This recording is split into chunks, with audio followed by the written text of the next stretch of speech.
on va démarrer cet après-midi. Donc, la séance commence avec une table ronde sur la reconnaissance de l'expertise du patient, citoyen et de son entourage. Et donc, je passe la parole maintenant à notre animateur, Paul Debrème. Merci beaucoup, Monsieur le Président. Oui, vous le savez, évidemment, les patients sont les meilleurs connaisseurs de leur maladie et de plus en plus, l'institution, à moins que ce ne soit eux qui viennent et jouer un petit peu des coudes, leur reconnaît cette expertise et voudrait qu'ils la partagent, bien sûr. Alors, au-delà de cela, est-ce que les patients peuvent jouer un rôle plus important dans le monde de la recherche? Comment s'y intégrer? Avec quel statut? Est-ce qu'ils ont tous les moyens à leur disposition pour réussir? On va se poser ces questions au cours de la table ronde qui va être introduite par tout d'abord Bernard Biolac, qui est membre de l'Académie nationale de médecine. Vous avez dirigé un laboratoire CNRS sur la physiologie et la physiopathologie du mouvement. Et vous avez aussi dirigé l'Institut des neurosciences de Bordeaux et vous êtes directeur de l'espace de réflexion éthique d'Aquitaine. Monsieur le Président, Mesdames, Messieurs, notre pays ne s'est pas complètement départi d'une approche verticale, voire paternaliste, de la relation médecin-malade. Il y a le médecin savant et le patient subissant. L'histoire montre que l'implication du malade dans la gestion de sa maladie n'est pas récente. Dès les années 70 sont apparus des mouvements visant à compenser le modèle médical par des techniques d'écoute et d'accompagnement. Mais dans les années 1980, la pandémie du sida, mais aussi la maladie de Creutzfeldt-Jakob, l'affaire du sang contaminé, l'amiante, les maladies nosocomiales, conduisent les associations de patients à se structurer, à prendre la parole et à intervenir dans la gestion du système de santé. Ces associations contribuent à faire émerger le concept de patient expert. Le patient devient expert pour lui-même et pour les autres lorsqu'il s'implique dans sa maladie, lorsqu'il est acteur de sa prise en charge. Le patient expert ne se distingue pas du patient acteur, il en est le prolongement. De façon plus précise, en France, le terme de patient expert désigne une personne atteinte d'une maladie chronique qui a développé pendant des années avec cette pathologie une connaissance fine de sa maladie au quotidien. Il s'agit donc d'une expertise profane, d'une expérience non scientifique, mais du vécu de la maladie. C'est, comme le dit Madeleine Acriche, une expertise expérientielle. Ainsi, le patient expert trouve sa première application à titre individuel. Mais pour devenir acteur de santé, il doit maîtriser les connaissances sur les effets de sa propre maladie et prendre les décisions les concernant en collaboration avec le médecin et l'équipe de soins. C'est ce que les anglo-saxons dénomment « empowerment individuel du patient ». Ce mécanisme vise à assurer aux personnes, futurs patients experts, le contrôle des facteurs qui peuvent affecter leur santé. Ainsi, il faut transmettre au patient le savoir et les outils dont il a besoin pour le rendre autonome dans la gestion de sa maladie au quotidien. La première étape de la transmission sera donc l'information, obligation légale d'ailleurs depuis la loi de 2002. Cette information médico-scientifique, au-delà de celle fournie par les médecins, l'équipe soignante pourra s'appuyer sur des diverses sources, colloques, séminaires, techniques de l'information. Mais cette information doit être transmise en compliance avec le vécu du patient et non de façon impersonnelle et automatique. À ce premier temps suivra une seconde étape, celle de l'éducation thérapeutique. Cette dernière sera dispensée par l'équipe médicale, mais aussi via des programmes adaptés et définis par les associations de patients. Plusieurs programmes existent sur les pathologies chroniques, diabète, obésité, oncologie, polyarthrite rhumatoïde, maladies rares, etc. Au total, le patient deviendra expert après l'acquisition de la double expertise, expérientielle d'une part et médico-scientifique d'autre part. Le patient expert éclairé sera capable, avec le médecin et l'équipe soignante, de co-décider de sa santé et de co-construire en confiance un programme thérapeutique. Néanmoins, cette parité décisionnelle ne doit pas entraver le fait que le patient peut à tout moment être confronté à ses propres limites. Il devra alors s'en remettre à l'avis du médecin. Le patient expert pourra aussi avoir une dimension collective. Il devient alors patient ressource, avec les équipes de soins, avec d'autres malades. Il partage ses compétences lors de réunions de concertation pluridisciplinaire, les RCP. Des associations facilitent d'ailleurs ces contacts entre un patient et un ou des patients experts.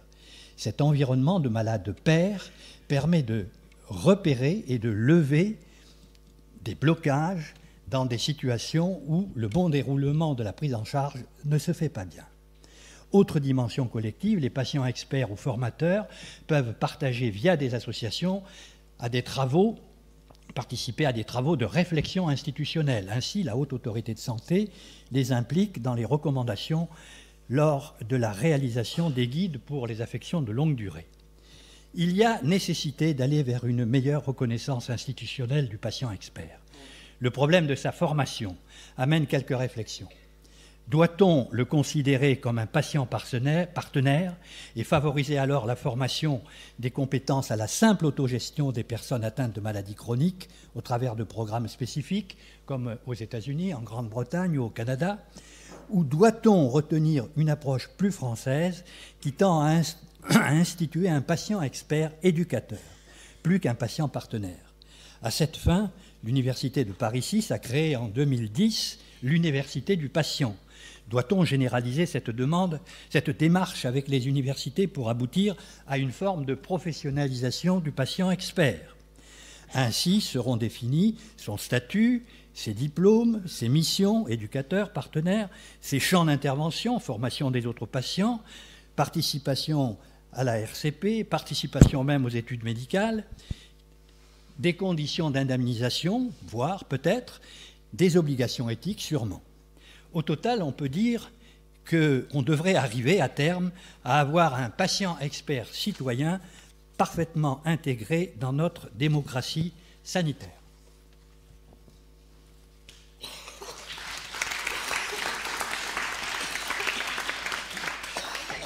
Merci beaucoup Bernard Biolac. Je crois que là, tous les mots-clés ont été posés, sa formation, son champ d'action, la professionnalisation, son indemnisation, son statut.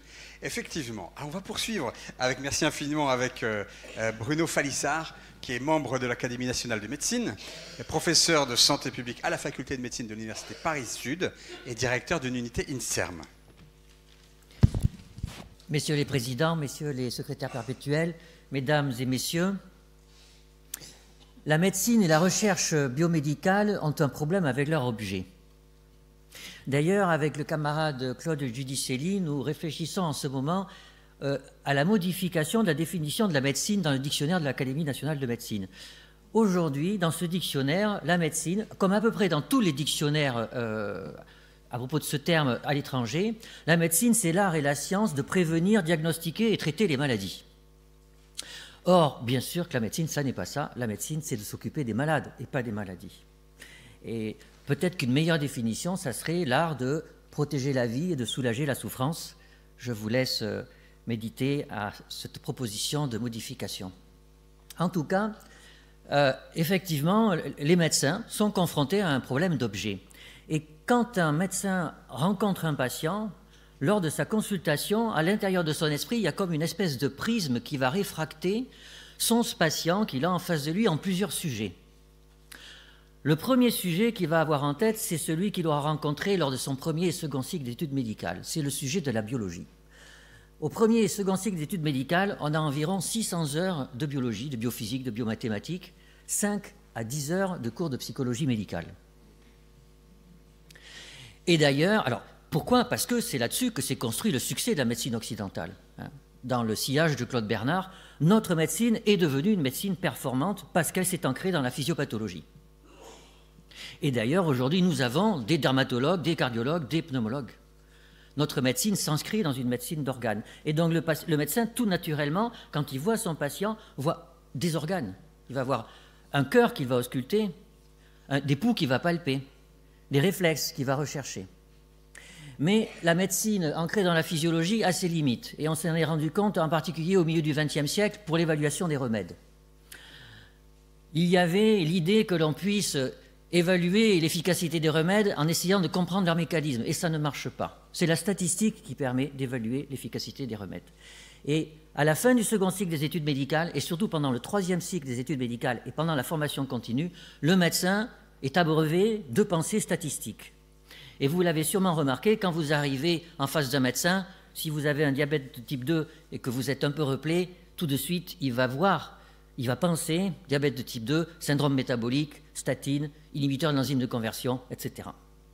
Et d'ailleurs, on a souvent l'impression qu'on est un peu invisible à ses yeux parce que lui voit un sujet moyen, parce que c'est sa façon d'opérationnaliser son savoir. C'est le deuxième sujet de la médecine. Et le troisième sujet de la médecine, bien entendu, c'est celui à qui il a serré la main dans la salle d'attente. C'est celui à qui il va dire comment ça va. On va lui répondre que ça ne va pas forcément bien. Il va peut-être avoir à annoncer une mauvaise nouvelle. Ce sujet-là, ce n'est pas le sujet de la biologie, ce n'est pas le sujet de la statistique, c'est le sujet de la rencontre. Et le sujet de la rencontre, il a malheureusement un peu disparu des facultés de médecine et de la recherche biomédicale. Et donc, de faire revenir le patient expert dans la recherche biomédicale, c'est bien plus que de faire appel à son savoir, c'est de revenir au fondement de la médecine, qui est de s'occuper d'un sujet malade, d'un sujet qui a une plainte, et plainte à laquelle nous devons répondre. Merci pour votre attention.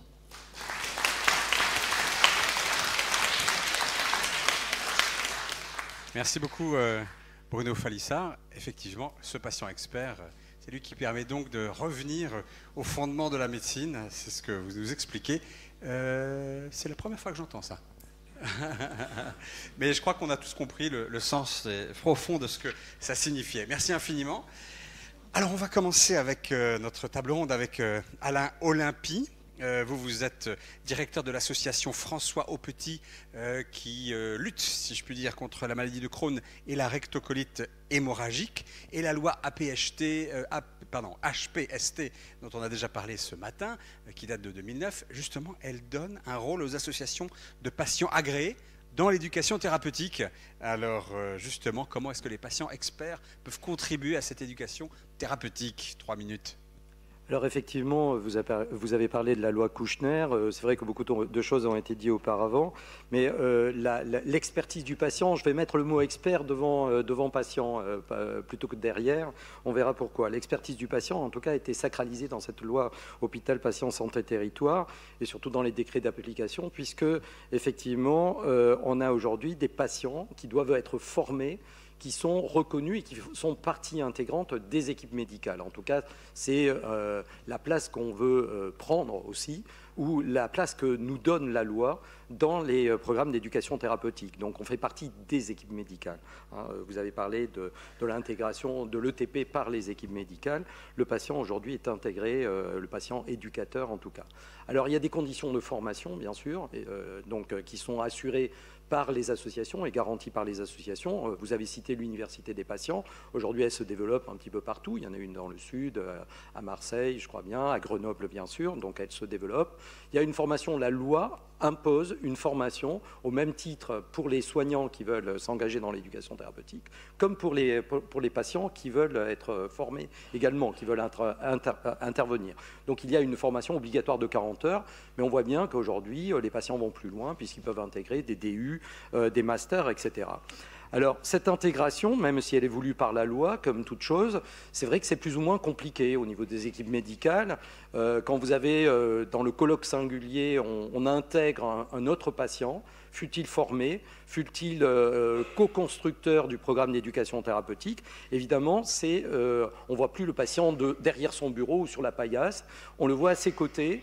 Et c'est vrai qu'il a un rôle fondamental, là où ces 3 gros mots de l'éducation thérapeutique du patient, c'est l'éducation thérapeutique du patient, c'est surtout pas de l'éducation, c'est surtout pas que de la thérapeutique, et souvent ça s'adresse à des patients qui sont plutôt impatients. Donc ce sont trois mots qui sont, qui sont un petit peu compliqués pour définir ce qu'est l'éducation thérapeutique. Mais justement, à ce rôle traditionnel qui était l'acquisition de compétences d'auto-soin pour les patients, justement, il y a des compétences psychosociales qui sont du domaine et du savoir expérientiel des autres patients, de ces patients qui ont été formés, et c'est ça qu'on peut apporter effectivement dans une équipe médicale. Toutes les équipes médicales qui ont travaillé, parce que ça implique un travail autrement, évidemment reconnaissent la chance qu'ils ont eue d'intégrer un programme d'éducation thérapeutique dans leur manière de travailler. Ils ne travaillent pas comme avant. C'est vrai qu'il y a un travail d'équipe qui se construit, et donc c'est une chance. Malheureusement, il y a encore du boulot, si j'ose dire, pour intégrer, puisque la loi dit qu'il faut une association de patients agréés. Très souvent, on est prétexte au début pour co-construire et pour faire la lettre de demande à l'agence régionale de santé qui autorise les programmes, mais après on n'en entend plus parler quand il faut co-animer des ateliers d'éducation thérapeutique, quand il faut co-construire, bon, il n'y a plus personne et on oublie d'appeler les membres de l'association. Donc il y a quand même du boulot là-dessus aujourd'hui pour intégrer ces patients dits experts. Alors c'est vrai que les mots, c'est pas très joli, ça a été un peu décrié. Aujourd'hui, on va parler plutôt de patients intervenants dans les programmes d'éducation thérapeutique. C'est le terme qui a été un peu institutionnalisé par les directions générales de santé, dans son exemple de pratique en tout cas. Et aujourd'hui, on a effectivement ce rôle qui est petit à petit qu'on gagne dans les équipes médicales. Moi, je crois que l'éducation thérapeutique doit surtout sortir des hôpitaux. Quand on va être en ville, on va co-construire parce que là, on aura des acteurs qui sont très différents. Aujourd'hui, l'éducation thérapeutique est trop souvent dans les systèmes hospitaliers et ça complique un petit peu les choses avec des équipes médicales qui ont un peu l'habitude de travailler autrement. Donc voilà. Et pour terminer, effectivement, je voulais insister sur ce statut que vous avez largement souligné. Donc, je pense qu'il faut garder un statut de bénévole, mais aujourd'hui, clairement, le malade expert ou intervenant ou quoi que vous l'appelez, il n'a pas de statut, il n'est pas intégré à la démocratie en santé, et là où vous avez des patients qui sont reconnus en tant que représentants d'usagers, intervenant dans les instances de direction des hôpitaux, aujourd'hui ce sont les associations qui soutiennent tous ces patients, tant dans la formation que dans les interventions, et qui, à leurs frais, permettent à des patients d'intervenir dans les programmes. Et ça, il faut que ça évolue effectivement. Mais je pense que la reconnaissance doit s'arrêter là, effectivement. Mais je vais répondre aux questions très certainement. Bien sûr, merci. Bien sûr. Revenons d'un mot quand même sur ce travail avec les équipes médicales. Vous m'avez dit, mais on l'a senti, vous l'avez dit, la co-construction avec les sachants a du mal à se mettre en place. C'est une généralisation, mais jusqu'à quel point ça vous semble vrai, ça Et qu'est-ce que vous leur demandez au fond? Qu'est-ce que vous attendez d'elles, de ces équipes? Les équipes, je travaillais avec, là on est en train de mettre en place un programme par exemple en Ile-de-France qui implique plusieurs cliniques qui sont impliqués dans la gastro-entérologie, mais pas que, et des gastro-entérologues libéraux. Donc un programme d'éducation thérapeutique, ils le voient bien comme une valeur ajoutée dans leur pratique, dans leur manière de faire. Par contre, quand on y a été avec, puisqu'on a la chance d'avoir un pôle ETP en Ile-de-France, donc qui aide justement à la conception, à la mise en place, à la formation de toutes les équipes et de tous les intervenants en ETP. Donc on y a été avec Pierre-Yves Traînard, qui m'a fait l'amitié à 8 heures d'intervenir à mes côtés, et qui a interpellé, il a dit, il faut apprendre à travailler autrement. Donc il faut remettre à plat vos pratiques. Ce n'est pas un médecin qui va recevoir dans son cabinet, qui va orienter vers une infirmière, une diététicienne, etc. Il faut que tout le monde travaille ensemble. Donc il faut que tout le monde sorte de son bureau, tout le monde se mette en rond autour de la table, qu'on mette tout notre pratique. Un peu à égalité aussi. Mais bien sûr à égalité. On a parlé de... Je dis toujours, les éducateurs... Il y a quand même le médecin qui a l'habitude de parler... Parce que le patient, on lui demande, vous avez dit, de tomber la casquette, mais on demande à la diététicienne, à la psychologue, aux médecins intervenants, aux infirmières, etc. On leur demande de tomber la casquette. Tomber la casquette, on n'intervient pas dans l'éducation thérapeutique, on est au service des problématiques du patient, des problématiques du moment. Donc, c'est pas quand l'éducation, c'est pour ça que je vous ai dit, il y a 3 gros mots, éducation thérapeutique du patient. Le patient, il ne veut pas voir son médecin en face de lui pour des questions médicales. Il ne veut pas voir une infirmière pour avoir des explications sur les traitements, pas que. Il veut réfléchir sur où sont les ressources pour passer les difficultés que je rencontre dans mon quotidien avec la maladie. La loi a introduit un mot dans les soins qui est le mot bien-être. Alors, vous allez me dire, quand on rentre à l'hôpital, on rentre dans un système de soins, c'est pour à la sortie aller mieux. Mais de là à introduire le bien-être. Et clairement, l'éducation thérapeutique doit aller vers cette situation de reconquête d'un quotidien avec du bien-être. Et donc, voilà, et de la qualité de vie. Bien sûr. Alors, ce débat sur le patient expert, le patient partenaire, le patient intervenant, je ne sais pas comment l'appeler, on va peut-être... Ressources aussi. Ressources, ok, parfait. Ça va nous occuper pendant 1h30. Je vais vous passer beaucoup la parole, peut-être plus encore que dans la table ronde précédente. Et je voudrais qu'on poursuive avec Laurence Carton. Laurence Carton, alors vous-même, vous êtes de l'Association française des spondylarthrites, et vous vous intéressez justement à ce qui fait la richesse de l'expertise patient. Oui, on peut se poser la question de savoir justement, oui, qu'est-ce qui fait la valeur en fait de l'expertise patient, puisque s'il s'agit de l'opinion ou du mode de vie d'un patient, eh bien, les sciences humaines ont déjà trouvé de nombreuses méthodes, que ce soit des panels, des enquêtes, des études, et elles abondent pour savoir comment vivent les patients et même recueillir leur opinion. C'est malgré tout pas si facile parce que parler de la maladie, c'est quelque chose d'assez standardisé. Parler des malades, c'est parler de diversité, parler de difficultés, parler plutôt de conditions. En fait, c'est une personne et une maladie face à une situation qui font un vécu. Donc on arrive à quelque chose de complexe. Je crois surtout que la richesse de l'expertise patient, c'est que c'est quelque chose de collectif et c'est quelque chose de réfléchi et distancié. Et le creuset de cette richesse d'expertise qui vient de l'expérience, c'est qu'il y a eu les associations de malades, voilà, dans lesquelles il y a eu véritablement une réflexion. On pourrait penser que plus on est atteint par une maladie chronique, plus on est expert dans cette maladie. C'est pas si simple. Parce qu'en fait, sans doute, on est trop impliqué dans sa propre problématique. C'est peut-être au contraire, quand on a un peu mûri, qu'on a trouvé soi-même des solutions face à la maladie, que déjà, on a cette distance qui permet sans doute d'avoir la réflexion qui produit une connaissance expérientielle. Et puis, il y a le fait surtout de frotter son opinion, sa perception des choses, à celle des autres malades. Et encore une fois, je crois pas qu'il y ait de meilleurs creusets que les associations, mais peut-être maintenant sont-elles un petit peu remplacées par les réseaux qu'on voit apparaître, bien sûr, grâce aux nouvelles technologies. Peut-être qu'en effet, comme le dit Alain, il faudra avoir quelque chose qui soit plus vers la ville, moins des réflexions de patients dans les hôpitaux, peut-être plus des patients maintenant qui sont, entre guillemets, dans la vraie vie. Parce qu'en fait, voilà, la richesse du savoir expérientiel du patient, c'est tout simplement la réalité. Voilà. On pourrait opposer cette réalité à la théorie, et pourtant j'aime beaucoup cette discipline et je fais tout pour la promouvoir, et la participation des patients à celle-ci, de la recherche clinique. Dans la recherche clinique, on prend des patients standardisés, qui sont la plupart du temps des hommes, qui sont disponibles, qui ont environ 40 ans, etc., qu'on sort au contraire de la vraie vie pour les mettre dans une sorte de laboratoire pour voir si les médicaments marchent. Et moi je propose autre chose, c'est la recherche de la vraie vie, c'est-à-dire demander aux patients dans la vraie vie, mais en fait, comment est-ce que vous vous soignez ? Qu'est-ce qui, pour vous, est acceptable et marche ? J'ai rencontré une petite histoire très simple. Atteinte d'une maladie rhumatismale, on m'a proposé, alors ça sera bien sûr peut-être plus parlant pour les médecins qui connaissent un peu la discipline, mais d'administrer 2 mg de cortisone par injection. Alors qu'en fait, il existe des comprimés. Mais forcément, c'était un soignant qui venait des urgences. Et donc, lui, le vécu de ce que c'était que de vivre pendant 25 ans en s'injectant des choses, sans doute, il ne le voyait pas, puisqu'il voyait sans doute les patients sur une séquence de 10 minutes. On ne peut pas tout savoir, on ne lui demandait pas d'être un médecin spécialiste. Mais ça montre bien que c'est le patient qui va dire, oui, écoutez, en fait, dans la réalité, là, ce que vous êtes en train d'écrire sur un bloc d'ordonnance, vous savez, en fait, on n'en respecte que la moitié, et encore pas longtemps. Donc, ni l'observance, mot que j'exècre, ni la persistance ne sont bons. Il faudrait mieux qu'on en parle ensemble sur ce qu'on va faire vraiment ensemble. Voilà. Donc je dirais que l'expertise du patient, le patient expert, eh bien c'est une distance par rapport à une réalité, et puis je dis une rethéorisation, voilà, et une demande. Être patient expert, c'est être à plusieurs et savoir penser ensemble la maladie pour en tirer de nouvelles connaissances, de nouveaux savoirs.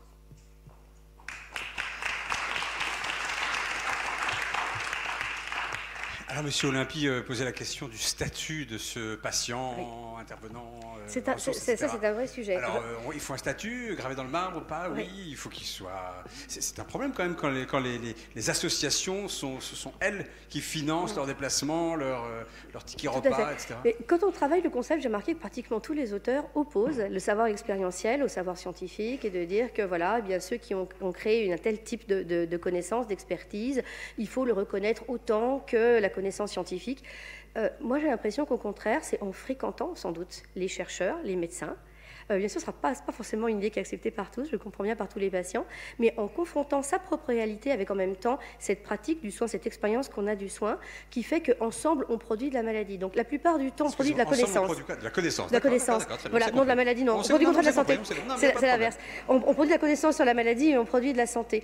Donc en fait, quelque part, je crois que fort heureusement, quand même, il y a beaucoup d'établissements de soins qui font tout pour que déjà, les choses se passent de plus en plus, que l'on glisse d'un autre concept qui est la représentation des usagers usagers vers, comment dirais-je, les pratiques d'amélioration et la connaissance. Moi, j'ai eu l'occasion de le faire, par exemple, dans l'hôpital où je suis représentante des usagers, dans le cadre de la semaine de la sécurité des patients, pour produire des outils qui vont amener à l'éducation thérapeutique. Parce que dans notre belle Île-de-France, malheureusement, les chiffres même de l'Agence nationale de santé sont un petit peu anciens, mais je ne pense pas, Alain nous le dira, d'autres acteurs nous diront si ça a changé, mais c'est à peu près 1% des malades chroniques qui bénéficient de l'éducation thérapeutique. Donc si on ne sait pas, si on ne produit pas déjà cette action-là de connaissance chez les patients pour qu'ils deviennent acteurs de leur propre parcours et qu'ils accèdent à l'éducation thérapeutique, déjà, par définition, ils ne franchissent, je dirais jamais, ils ne montent jamais la première marche de l'expertise patient. Donc ça, c'est la première des choses. Déjà, donner un statut, c'est donner accès à tout le monde, je dirais, à cette éducation thérapeutique, pas bien sûr en l'imposant ou en la prescrivant, mais en faisant attention qu'elle soit véritablement disponible pour tous et partout. Après, il y a la question du bénévolat qui est intéressante. Mais en fait, soyons honnêtes, il y a 10 millions de bénévoles en France, dans tous les domaines. Donc je crois que ce que demandent d'abord les bénévoles, c'est la reconnaissance et le fait que ça fasse partie des bonnes pratiques, qu'une recherche soit labellisée quand elle soit, par exemple, en vraie vie, qu'un programme d'éducation thérapeutique ait un plus, soit mieux subventionné, pourquoi pas, comment dirais-je, et puis dans ce cas-là, au moins défrayer en effet les bénévoles, quand elles mettent en œuvre véritablement des bonnes pratiques de participation de patients intervenants et de co-construction. Ce serait déjà certainement très intéressant. Et puis après, sans doute, il faut s'inspirer de ce qui se passe, je dirais, dans ce qui est le secourisme ou des choses comme ça, dans d'autres domaines de la société, sur la sécurité, sur la santé, pour donner en effet au moins du temps disponible, par exemple, comme dans le milieu syndical, ou une indemnisation, pour le moins, aux bénévoles qui participent à cela, parce que cela demande en plus des années. Ce n'est pas sur une courte période, mais sur une longue période que l'on devient patient expert. Alors poursuivons avec Madeleine Acriche à votre côté. Vous êtes spécialiste, d'abord, vous êtes sociologue à Mines ParisTech et spécialiste du rôle des patients et des associations dans la production de connaissances. Ça tombe bien. Alors, on a parlé notamment de ce savoir, d'une part expérientiel, d'un autre savoir qui serait un peu plus scientifique. Et je crois qu'on a envie de vous entendre sur ces deux savoirs et la manière dont ils interagissent ou non. Oui, il y a déjà effectivement beaucoup de choses qui ont été dites. Alors c'est vrai que par rapport à peut-être certaines choses qui ont été dites précédemment, moi je me situe plutôt effectivement au niveau des associations, au niveau collectif.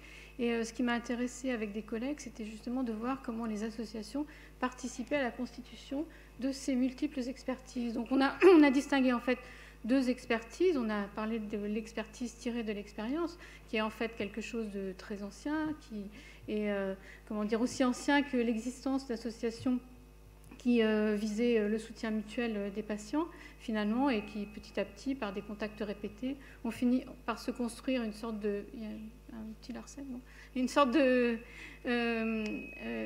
sorte d'expertise sur leur propre maladie. Alors, cette expertise, elle pouvait être, dans certains cas, antagonique avec celle des médecins. Ça a été le cas, par exemple, pour les alcooliques anonymes, qui sont un peu considérés comme les ancêtres de ces associations.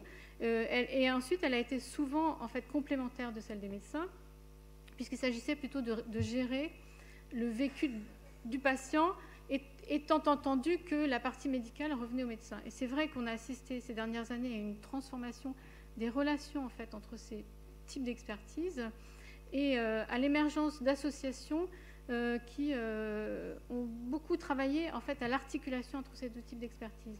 Donc c'est vrai, d'ailleurs on constate depuis les années 2000, on a parlé un peu des nouvelles technologies, on a assisté à l'essor, disons, de groupes de discussion sur Internet et à l'émergence de nouvelles associations issues de ces groupes sur Internet.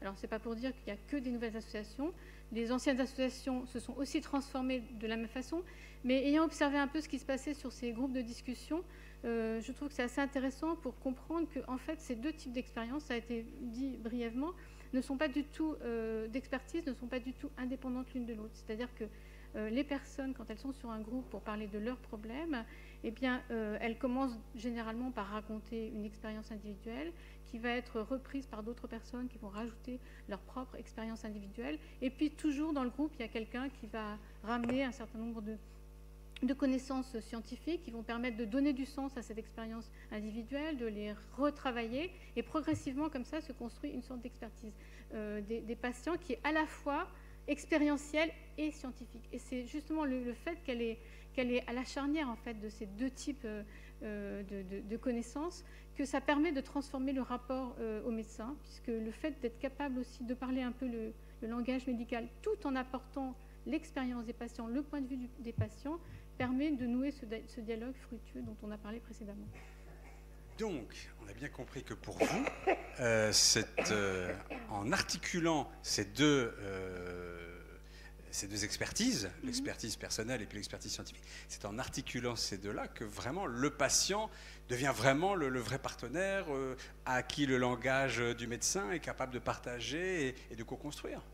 On a besoin des deux finalement ? Oui, je pense qu'on a besoin des deux.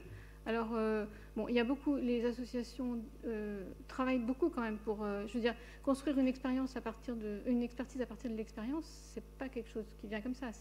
Ça suppose tout un travail. Et donc, les associations, par exemple, font beaucoup d'enquêtes, d'études, notamment facilitées par Internet aussi. C'est vrai que ça a joué quand même un rôle assez important pour arriver à collecter des données, que ce soit sur les aspects médicaux, et parfois elles participent directement en fait à la production du savoir médical, ou sur les aspects de vie. Et souvent, elles amènent des faits, en quelque sorte, dans le débat public qui n'existent pas avant le travail qu'elles ont fait elles-mêmes, sur les difficultés que rencontrent les gens, etc. On a entendu quand même des craintes se faire entendre, des personnes disant mais est-ce qu'on est encore un patient quand on devient expert? Il y a quelqu'un, me semble-t-il, qui parlait en termes de camp, le médecin qui veut me faire venir de son côté dans son camp ce matin. Enfin, vous voyez, il y avait des choses de cet ordre-là. Alors, est-ce que ça vous inspire? Est-ce que vous pouvez nous raconter de quelle manière ces deux, dans des cas concrets, dans un cas concret, un exemple, comment ces deux expertises se combinent pour disons que, bon, je pourrais prendre un exemple, je pourrais prendre par exemple un cas, d'ailleurs, qui ne renvoie pas à une maladie, mais à une situation qui est celle des femmes enceintes, des femmes qui accouchent. Donc on est au bord de la médecine. Néanmoins, ça fait partie de la médecine, pour montrer comment une association, finalement, fait émerger un problème dans le domaine de la recherche. Donc c'est sur le cas en fait de l'administration d'ocytocine pendant l'accouchement qui est censé accélérer les contractions.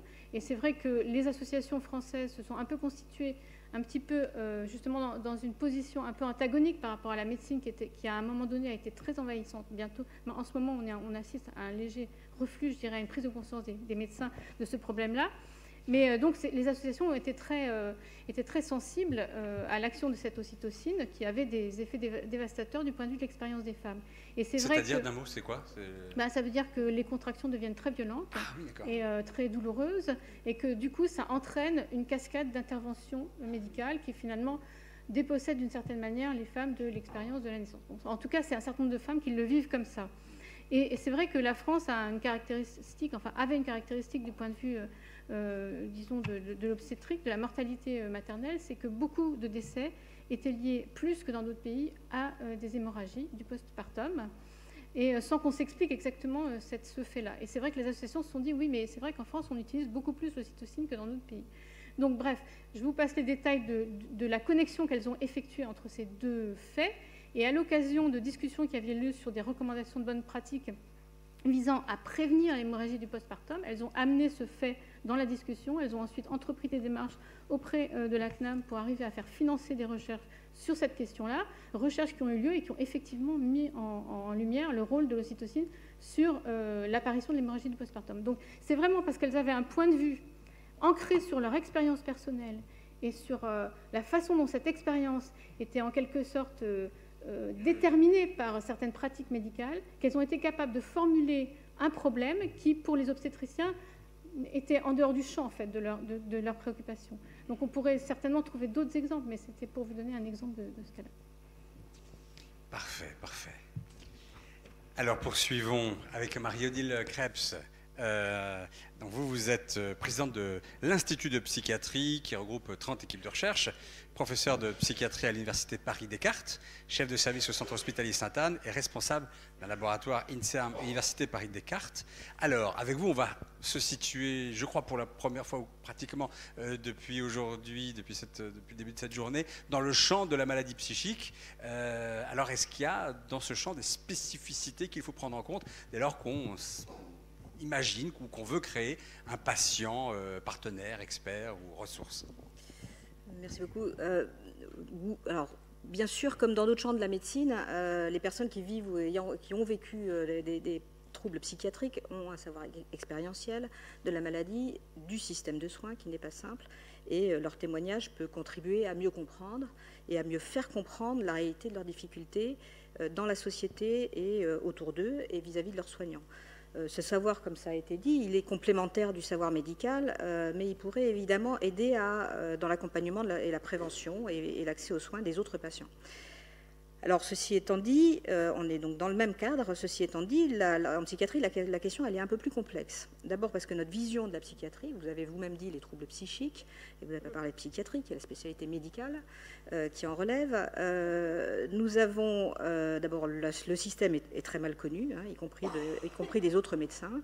Et puis surtout, tout est teinté d'une stigmatisation qui est absolument omniprésente. Alors quand on parle de témoignage, on pourrait se dire qu'au fond, ce simple fait devrait probablement nous inciter à donner les moyens et de permettre des témoignages des patients en direct ou en tout cas dans un contexte qui ne soit pas seulement celui repris par certains médias, parce que malheureusement, ça donne des interprétations où il y a non seulement la subjectivité de la personne qui vit ces troubles, mais celle du journaliste lui-même, et ce n'est pas très simple.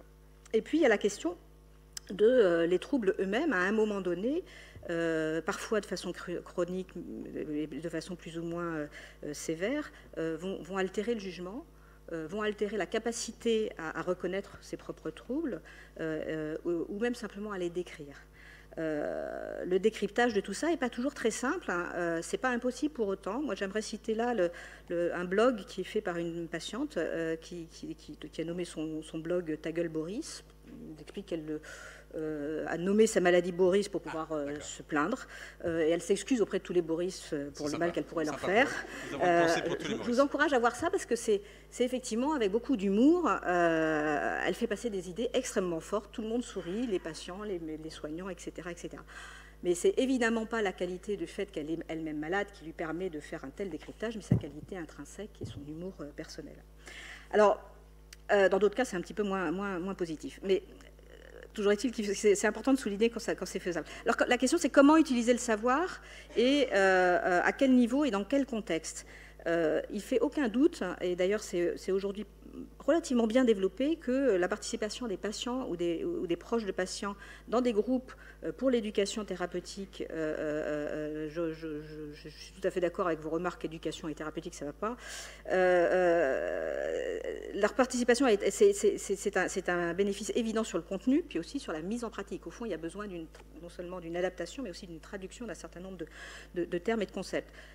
Dans le cas de la psychiatrie, il y a les groupes d'éducation thérapeutique pour les familles, notamment le groupe Pro-Famille, s'est énormément développé et a créé au fur et à mesure un certain nombre de parents qui ont non seulement appris sur la maladie, sur comment gérer les troubles, et du coup se trouvent en situation, pour le coup, de savoir gérer non seulement les troubles de leurs propres jeunes ou proches, mais également ceux d'autres patients, ce qui a mené à une association qui s'appelle Promesse, et ce qui a mené là très récemment au souhait que ces parents puissent participer au groupe ultérieur de Pro-Famille, sauf qu'il fallait effectivement une formation, et donc une formation de 40 heures pour être reconnu comme participant à un groupe de TP, c'est créé là très récemment avec le laboratoire d'éducation et pratique de santé Paris 13, avec une très jolie co-construction entre l'association Promesse et le laboratoire. Donc ça, ce sont les choses tout à fait positives. Les témoignages à visage découvert pour la psychiatrie sont d'une force inouïe pour faire passer des messages, mais sont très compliqués parce que c'est difficile d'inciter des personnes à effectivement endosser toute la stigmatisation qu'elle va avoir en retour.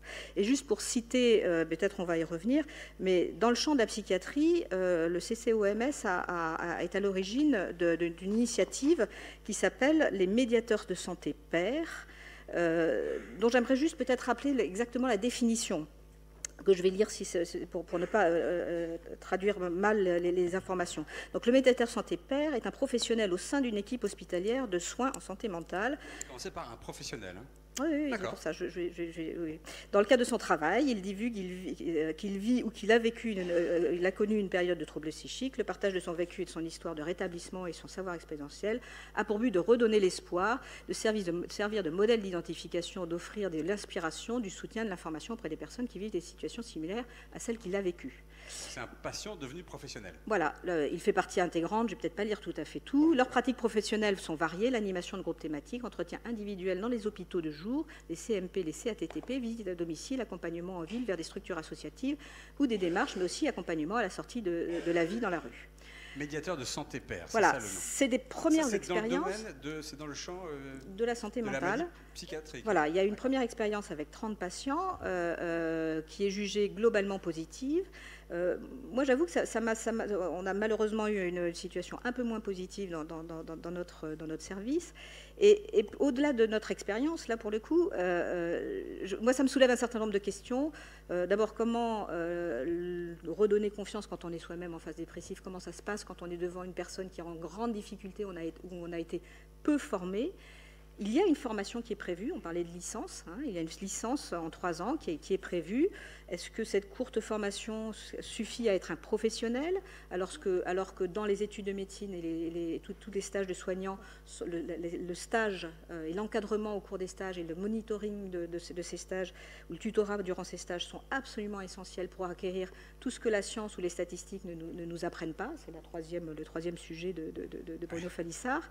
Est-ce que c'est pas faire des soignants au rabais? Qu'est-ce qu'on fait de ces personnes qui sont censées devenir des professionnels avec un CDI?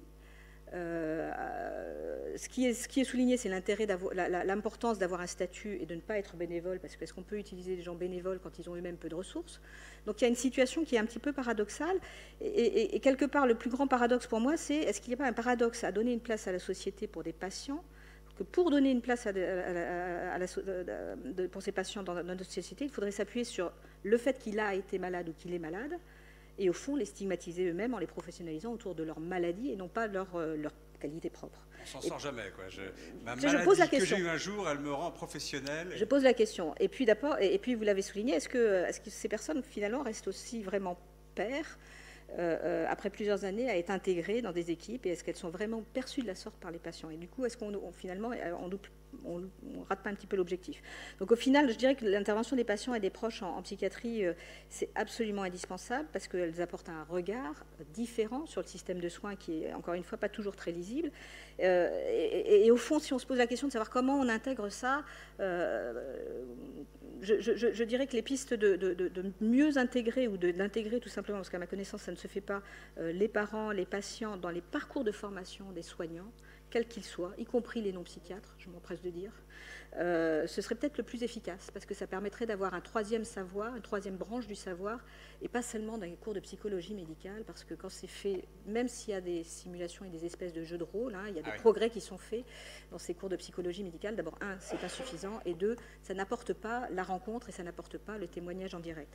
Alors, moi, j'aimerais bien entendre peut-être des premières réactions de Laurence Carton, d'Alain Olympie, peut-être vous-même dans ici dans la salle. Véronique Gadi, vous n'êtes pas encore exprimé, je ne vous oublie pas du tout. Mais là, je sens tout à coup qu'il faut qu'on discute d'un mot quand même, Alain Olympie. Effectivement. Alors, j'ai bien entendu. Alors, j'ai entendu parler de soignants au rabais. Bon, effectivement. Alors, vous allez me dire. Il y avait un point d'interrogation. J'ai entendu. Oui, soignants au rabais. Ben, je crois que ça veut dire quoi? Je pense que votre intervention, j'ai bien entendu. Est-ce qu'il faut remettre à qui parlez-vous? Au monsieur dont j'ai. Attendez, c'est Bruno. Voilà, qui a parlé tout à l'heure d'une autre. Il faut redéfinir le mot de médecine. Mais c'est pareil pour les soins. Ça veut dire être quoi, soignant? Est-ce que quand on est malade, on n'est pas soignant, son propre soignant, quelque part? Déjà, il faut réfléchir. Il faut avoir une réflexion par rapport à ça. Vous opposez effectivement 5, 7 ans, 8 ans, 10 ans d'études de médecine par rapport à un malade chronique qui a un certain nombre d'années d'études de son cas, effectivement, et d'autres cas quand il fait partie de l'association. Donc là où je vous rejoindrai, effectivement, c'est sur quid, quelle reconnaissance pour les pairs? Est-ce qu'à trop fréquenter finalement je vais dire provocateurs aussi, des vrais soignants, ceux qui ont le diplôme ou un diplôme, Déjà, il n'y a pas trop de reconnaissance entre certains soignants. Hein. Quand je parlais d'équipe médicale, déjà, quand on voyait les strates dans les équipes, entre les médecins de ville, enfin du médecin généraliste au spécialiste, à l'hyper-spécialiste, à la diététicienne, la place de la psychologue, de la diététicienne, du pharmacien, etc. dans la vie médicale par rapport à ces messieurs d'en haut. Excusez-moi, tous nos présidents de l'Académie de médecine. Mais c'est vrai qu'il y a quand même des petits... Vous voyez, vous êtes plus haut que les autres déjà. Voilà. C'est déjà un sens. Mais c'est vrai qu'on a des difficultés. Mais vous parlez plus que... Oui, non, par rapport au père, effectivement, moi je pense que vous avez mis en avant les personnes qui aujourd'hui montent des blogs, etc. Ils deviennent des experts de fait. Bon, on n'a pas tous pensé à Renalou, par exemple, où il y a une expertise qui s'est dégagée, etc. Moi je crois que réellement, aujourd'hui, moi je me bats pour tous ces patients qui sont aujourd'hui choisis par des équipes médicales qui ne font pas partie d'associations. Les associations, je regarde, mais on fait quand même quasiment du recrutement quand les patients qui vont faire des formations sont des gens qui ont été sélectionnés, qui ont eu une histoire avec leur maladie, qui ont réglé un certain nombre de choses, qui sont confrontés à d'autres expériences, qui ont acquis comme ça, qui ont cumulé une expérience, et Laurence a très bien décrit ce mouvement de fond. Donc ce sont effectivement des patients qui sont passés à autre chose. Alors, mais je pense que la richesse, c'est d'être toujours dans les pairs, d'être toujours confrontés d'abord à leur expérience propre, mais aussi parce que la maladie, elle est au quotidien, pour les malades chroniques notamment, mais vous avez aussi les pairs que vous fréquentez dans les associations. Et je pense que de faire partie d'une association, c'est la meilleure garantie justement de ce suivi, de cette espèce d'équilibre qu'il faut garder et de ne pas aller trop loin. Parce que c'est vrai que c'est bien de rentrer dans le monde de l'autre, vous l'avez dit, pendant la formation, mais je pense que ce n'est pas suffisant. Je pense qu'il faudrait vraiment avoir des malades qui interviennent dans les études, mais c'est déjà fait. Hein. Il y a plein d'expériences de patients, on les appelle professeurs, intervenants, je ne sais pas, etc. Mais je pense que c'est pas suffisant toute la vie dans ces compétences de psychosociales qu'on demande aujourd'hui, quand on travaille de la situation, comment en parler de la maladie à des proches, comment en parler de sa maladie sur le milieu professionnel, etc. C'est pas en soignant. Pourtant, je dis toujours, et je finis, il faut s'aimer pour se soigner. Donc il faut régler un certain nombre de choses de son quotidien pour rentrer dans le soin médical, si j'ose dire. Donc qui mieux qu'un autre patient peut aider justement une équipe médicale, des vrais professionnels du soin médical. Alors, à voir autre chose. Il y a plusieurs personnes. Des expositions spontanées à ma gauche. Claude Jaffiol, président de l'Académie nationale de médecine. Et puis ensuite, Madame Acriche, Madame Krebs, vous aurez peut-être envie de... Je voulais intervenir sur le problème de l'éducation thérapeutique parce qu'à l'Académie de médecine, nous avons longuement étudié cette question à travers un groupe de travail. Et soyez certains que nous ne nous prenons pas pour issus de la cuisse de Jupiter, mais que nous avons plaidé justement pour que dans les structures d'éducation thérapeutique, il y ait une égalité de rapport entre les différents intervenants. Ça, c'est le premier point. Le deuxième point, je ne discuterai pas l'intérêt de l'éducation thérapeutique, l'importance des patients experts, ce serait du temps perdu, ça a été largement dit. Par contre, je voudrais souligner que l'éducation thérapeutique est quasi inexistante en milieu libéral, là où elle serait très utile. Elle est en milieu hospitalier, un peu, mais en milieu libéral, n'y est pas. Et pourquoi? Parce qu'il y a un manque de financement. Or, ce problème du financement rejoint celui des crédits de la prévention, qui sont, vous le savez, très faibles, de l'ordre de 2-3%. Par contre, ce qui est très important lorsque l'on organise l'éducation thérapeutique, ce n'est pas seulement de réaliser des structures, des programmes, etc., c'est de prévoir la démonstration de son efficacité. Car en effet, pour les pouvoirs publics, si on crée des structures, on dit c'est très bien, ça apporte beaucoup, etc., etc., ce n'est pas convaincant s'il n'y a pas des preuves de l'efficacité. Alors il y a un domaine que je connais bien, c'est celui de la diabétologie. Il y a eu des études qui ont montré que les gens qui suivent l'éducation thérapeutique par différentes formes voient leur diabète s'améliorer. Mais il y a certainement des disciplines où c'est plus difficile à démontrer sur des bases objectives.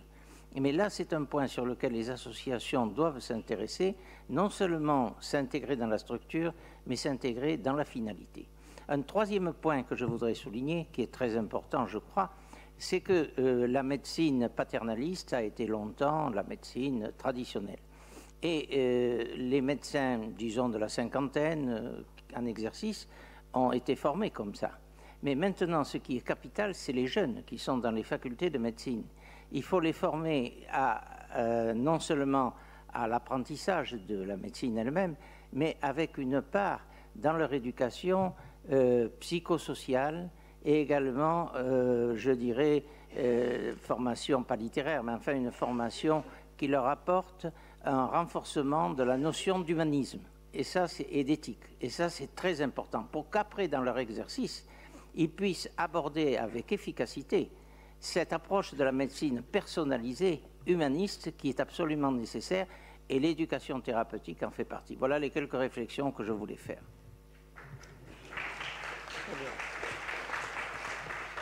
Alors on a plusieurs débats en même temps, je vais en rajouter un avec Véronique Gady. Vous êtes sociologue, chef de projet à la Haute Autorité de Santé, qui est donc cette institution en charge des questions liées à la participation des usagers, enfin vous êtes en charge des questions liées à la participation des usages du système de santé, et cette institution en revanche, elle est chargée de réguler ce système et de favoriser l'amélioration de sa qualité ainsi que son efficience. Alors depuis longtemps, on a à la HAS des associations de patients qui participent à des groupes de travail, et elles ont un statut d'expert, là pour le coup, avec des droits, des obligations, une rémunération. Donc voilà, votre intervention va s'intégrer parfaitement dans le débat qui a commencé à voir le jour.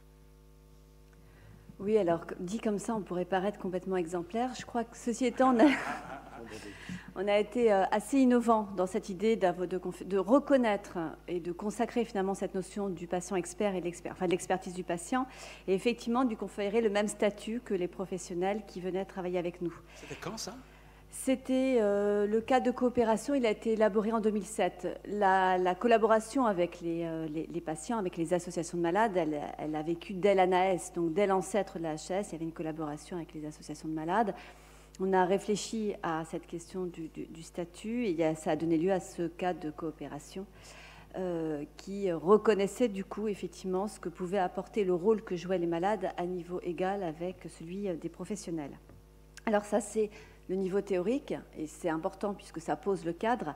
Après, la question, c'est quand on rentre dans les pratiques et dans l'effectivité de cette participation, avec des sujets qui sont finalement ces savoirs que nous apportent les associations de patients. Est-ce qu'elles s'expriment réellement à la HS? Qu'est-ce qu'on en fait? Est-ce qu'elles viennent ou pas nourrir nos travaux, nos recommandations? Enfin, est-ce que ça vient impacter réellement le processus de production? Et là-dessus, il me semble que avoir une réponse positive uniquement serait un petit peu facile. Et ce d'autant, et là je fais référence à ce qui a été dit précédemment, que cette figure de ces savoirs, de ce qu'elles peuvent apporter, la nature de ce qu'elles apportent et des interlocuteurs a beaucoup varié ces dernières années. Alors il se trouve qu'à l'occasion de travaux qu'on faisait sur la décision médicale partagée, on a été quelques chefs de projet à se réunir autour de cette question de l'engagement des patients. Et déjà, juste en échangeant un petit peu, on s'est rendu compte que nous-mêmes, on n'avait pas forcément les mêmes mots pour parler des patients ou des citoyens ou des usagers, et qu'on n'avait pas forcément les mêmes manières de faire, pas les mêmes démarches, pas les mêmes procédures.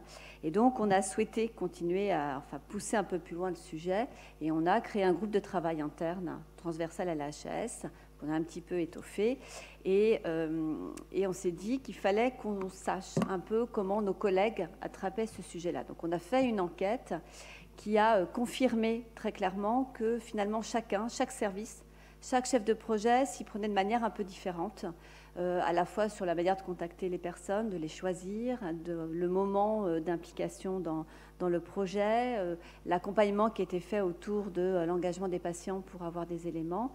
Et voilà, ce qui était peut-être plus intéressant, c'est finalement, pour moi, les enseignements en creux de cette enquête. C'était des questions à la fois quanti et quali.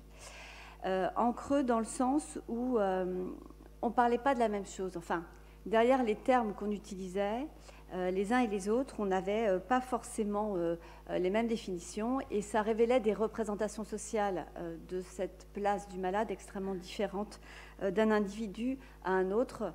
Donc ça, c'était le premier enseignement. Et le deuxième enseignement, c'est que c'est toute la difficulté qu'il y a dans nos travaux. On est censé articuler les savoirs scientifiques, ces savoirs professionnels et ces savoirs d'usage. Et c'est extrêmement difficile quand ce savoir d'usage, alors, on arrive ou pas à le faire émerger, et quand il émerge, comment est-ce qu'on effectivement, on l'intègre dans nos travaux, on l'articule à des formes finalement assez, c'est pas réglementaire, mais voilà, une recommandation, ça a une certaine forme, et pas une autre. Et comment finalement ces savoirs-là, on arrive à les valoriser et à les intégrer dans nos productions. Et ça, c'est extrêmement difficile.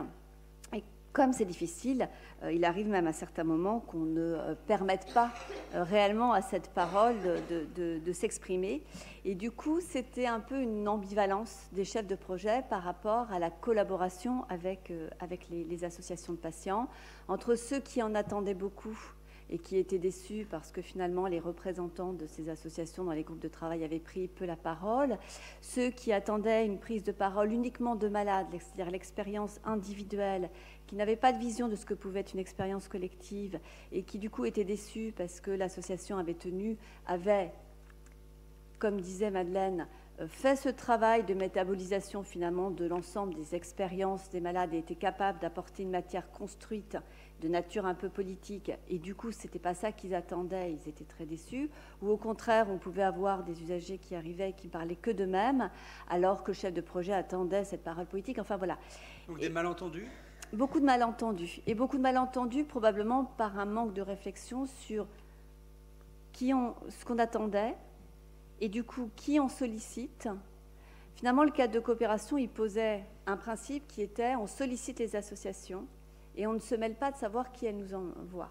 Et du coup, c'est la responsabilité des associations. Sauf que le dialogue n'était pas réellement engagé entre l'association et l'HAS sur quels étaient les attendus sur le travail demandé. Et donc, du coup, voilà, souvent des malentendus autour de ces éléments-là. D'accord, très bien. Donc, un certain manque de maturité, on peut le dire, de ce qui a, de la structuration de la demande, finalement, des attendus, de vos besoins aussi ? Alors, oui, un manque de maturité. Le principe était posé, mais ce n'est pas pour autant que c'était intégré par l'ensemble des professionnels de la HAS. Et du coup, on a essayé d'utiliser cette enquête pour initier un vrai changement culturel au sein de la HAS. D'une part, en allant présenter les résultats de l'enquête. C'est l'enquête de 2015, je crois. Voilà, c'est l'enquête de 2015. Donc, on a été la présenter à l'ensemble des services de la Haute Autorité de Santé pour en discuter avec nos collègues autour de, voilà, qu'est-ce que vous en pensez, est-ce que vous y retrouvez, et puis est-ce que vous pensez qu'on peut faire autrement. Et puis ce qui nous a permis d'élargir le petit groupe de travail à une représentation de l'ensemble des services et de travailler sur deux modalités. D'abord un lexique. Alors le lexique, c'est à la fois pour essayer d'avoir un langage commun, et c'était aussi pour faire passer ces concepts autour de l'individu, du collectif. C'est-à-dire, voilà, quand on parle de patients, on va parler d'individus qui vont amener leur expérience. Mais à côté de ça, vous avez des représentants associatifs, vous avez des représentants des usagers, vous avez d'autres types de figures qui aujourd'hui émergent, comme les patients ressources, les patients éducateurs, les patients intervenants. Voilà, et surtout leur faire comprendre cette différence, cette distinction entre l'individuel et le collectif. Et de dire aussi qu'en fonction de la nature de ce qu'on attend et du type de public qu'on veut aller chercher, ce n'est pas les mêmes méthodes de travail. Et là, je vais reboucler avec des éléments qui ont été beaucoup discutés ce matin. Quand on veut collaborer avec les usagers, ça ne s'improvise pas. Ça ne s'improvise pas. Ça ne s'improvise pas. Et donc, il y a des méthodologies à mettre en place. Alors, il n'y a pas une méthode qui s'applique, mais il y a des principes méthodologiques. Est-ce qu'une bonne idée, ce ne serait pas de ne pas se découvrir le jour où la réunion du groupe de travail a lieu, mais d'avoir des rencontres préalables pour être sûr qu'on peut collaborer, qu'on correspond aux attentes l'un de l'autre, etc. Alors, il y a probablement un travail préparatoire. Il y a aussi, et là ça fait un peu écho à ce qui était dit précédemment sur les questions de pairs ou de médiateurs santé-pairs. Moi, je pense que la question du collectif, elle est essentielle. Donc, on ne fait pas rentrer dans un groupe de travail un patient tout seul qui n'est pas issu d'une association. Mais si on veut ce type de personne, à ce moment-là, on construit avec lui un collectif à côté pour pouvoir porter des paroles particulières dans un groupe de travail. Ce qui veut dire des temps entre professionnels, éventuellement des temps entre patients. Voilà, la rencontre, elle se prépare, elle se construit pour être sûre d'avoir de la matière qui peut à un moment donné s'articuler. Voilà, donc nous, on a fait des fiches méthodes, surtout sur comment est-ce qu'on fait un entretien qualitatif, comment est-ce qu'on anime un focus group. On a même essayé d'initier le jury citoyen et on s'est même essayé plus récemment avec des consultations citoyennes pour essayer de faire valoir comme ça un point de vue des usagers sur des travaux, les derniers en date étant sur la pertinence des soins. On a consulté des citoyens pour avoir leur position et pouvoir ensuite décaler un peu aussi la position des professionnels sur le sujet. Et le fait de leur conférer ce statut expert, quels avantages ou inconvénients est-ce que ça peut avoir pour vous? Ça va de soi, c'est intégré, c'est la voie à suivre dans tous les cas? L'avantage, c'est déjà de leur reconnaître, on parlait de reconnaissance tout à l'heure, c'est clairement de leur reconnaître un statut à égalité des professionnels, c'est de le dire à eux et de le dire aux professionnels et de le dire à soi-même. Donc en soi, c'est important. La deuxième chose, c'est que ça peut permettre, comme il y a une rémunération, enfin une indemnisation à égalité des professionnels qui est prévue, ça veut dire aussi qu'on peut avoir des personnes qui se dégagent de leur temps salarié. Des professionnels experts, non, des patients. Non, des patients. Oui, non, j'ai bien compris. Indemnisés. Voilà. On indemnise, si vous voulez, pour des demi-journées de travail, on indemnise à hauteur que ce soit des patients ou des professionnels, on indemnise. Voilà. Et donc ça permet éventuellement à des gens en activité professionnelle de se dégager un temps de leur activité professionnelle et de venir travailler avec. Des professionnels, en fait, c'était des patients qui avaient un métier à côté. Oui, qui ont un métier, parce qu'en fait, il y a des patients qui ont encore un métier. Bien sûr, ça va de soi, mais c'est pas ça qu'on va parler de professionnels, absolument. Et donc là, il n'est pas question de revenir en arrière sur des... non, nous on va aller de l'avant. On va aller de l'avant. Non, nous on va aller de l'avant. Voilà, on va aller de l'avant parce qu'on veut multiplier les opportunités, les types de travaux menés. Non, l'idée c'est d'aller beaucoup plus en avant, de mûrir nous en méthode, de pouvoir aussi le proposer à l'extérieur pour le système de santé, d'intégrer éventuellement des espaces dédiés à la parole des usagers au sein de la Haute Autorité de Santé. On a maintenant un collégien, un membre du collège de la HAS qui est issu du monde associatif. Voilà, et donc il y a des réflexions en cours, notamment dans le cadre du projet stratégique, sur aller beaucoup plus loin dans le renforcement beaucoup plus loin. Très bien. Alain-Jacques Valeron, et puis après on prend vos questions, on a une demi-heure pour ça. Oui, c'est une question très naïve, loin d'être sur l'extrade. J'ai l'impression que je devrais être au 3e sous-sol. Mais enfin, on est là pour apprendre. En entendant la table ronde, je me rends compte que je connaissais des associations de malades, par exemple Crohn, parce que dans mon laboratoire, on travaillait sur la maladie de Crohn, mais je ne sais pas ce que c'est que les associations de malades. Je me demande s'il y a, par exemple, c'est une vue d'épidémiologiste en somme, mais est-ce qu'on connaît la cartographie des associations de malades à travers les différentes pathologies, par exemple? Est-ce qu'il y a une typologie des associations de malades? J'imagine qu'il y en a certaines dans lesquelles il est raisonnable, d'attendre des patients experts et d'autres où ce n'est pas le cas. Je suis ignorant, donc, mais j'imagine que peut-être dans une association comme les Alcooliques Anonymes, eh bien, on attend moins des patients experts. Peut-être ils sont moins préparés, je n'en sais rien, que dans une association relative à l'autisme ou à une maladie génétique rare où les parents ont une énorme connaissance de la maladie. Donc je me demandais s'il y avait en somme une épidémiologie des associations, une typologie de ces associations, si on peut imaginer s'il y a une typologie qu'il y a un espèce d'organisme qui les recense, qui voit où il y a des trous, qui en suscite. S'il y a des trous, je me demande s'il y a une association dans le cancer du pancréas, par exemple. Peut-être qu'il y en a une. Alors on va poser la question. J'en sais rien. Rapidement, effectivement. Alors les typologies d'associations, on va dire de toutes les associations, qu'elles soient de patients ou en santé, sont des associations loi 1901. Oui. Certaines sont reconnues d'utilité publique, comme la nôtre dans le Crohn ou d'autres, etc. Mais voilà, aujourd'hui, il y a par contre le distinguo depuis la loi Kouchner et les dépendances. Il y a des associations qui sont agréées en santé, donc pour représenter les patients et regrouper sous France Santé. Voilà, donc il y a, je ne sais plus combien, 140 associations nationales qui sont agréées, plus un certain nombre d'associations locales. Donc voilà pour les statuts. Après, les différences d'associations... Et la couverture de ces associations agréées, justement, par la loi HPST, enfin, suite à la loi HPST, c'est quoi dans l'ensemble des pathologies? Mais après, chaque association est totalement différentes. Alors vous avez des associations qui seront, évidemment, ce qui nous rassemble, c'est quoi? C'est l'information des malades et des proches, c'est le soutien, c'est l'accompagnement, c'est des choses comme ça. Certaines soutiennent la recherche ou pas, ça dépend. Après, c'est une question de moyens, d'organisation. Vous avez autant d'associations que de formes, etc. Donc vous avez à travers les mégapoles, si je veux dire, ou les méga-associations de type aide, avec 450 salariés dans une tour, etc., et une association de maladies rares qui est regroupée au sein de l'Alliance maladies rares, etc. Il y a zéro moyen jusqu'à plusieurs millions de budget. Très bien, voilà. Donc, paysage hétérogène. Alors, on va prendre plein de questions. Monsieur Olympi, merci beaucoup. Madame Carton. Je voudrais juste ajouter une petite chose. Voilà, on parle d'épidémiologie, là, il y a un piège dans les associations de patients, c'est le suivant. C'est que, figurez-vous, si on regarde bien, il me semble que plus il y a de malades d'une maladie, moins il y a d'associations et de membres dans celle-ci. C'est-à-dire que plus une maladie est répandue, et donc plus elle est grave en santé publique, finalement, moins il y a de militantisme. Parce que quand le voisin d'en face, la voisine d'en face, ou de la même maladie, et c'est accepté, c'est normal. À la base des associations de malades, dans leur genèse, il y a une révolte, et il y a une volonté de savoir. C'est ce qui crée d'ailleurs le patient expert. Voilà. Et d'ailleurs, sa valorisation, elle est aussi par le fait, on peut le dire, de devenir co-auteur d'une recherche, de participer à une recherche, etc. Pas non plus seulement une question économique et de sous-professionnels, etc.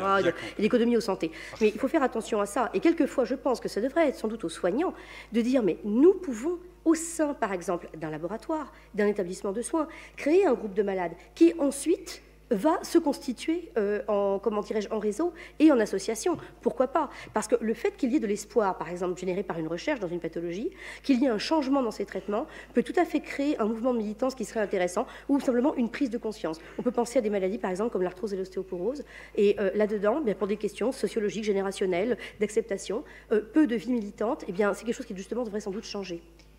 Vos questions, madame. Alors, pour répondre à la demande de monsieur sur la cartographie des associations de malades, il existe... Allez-y, ça marche très bien. Il existe depuis le début de l'année, février, je crois, l'Union nationale des associations agréées de santé. Et je pense que par le biais de cette association, on pourrait cartographier, justement. Oui, c'est ça, faire une stratification. Madame, vous vouliez prendre la parole, je vous en prie. Alors, il faut appuyer sur le bouton.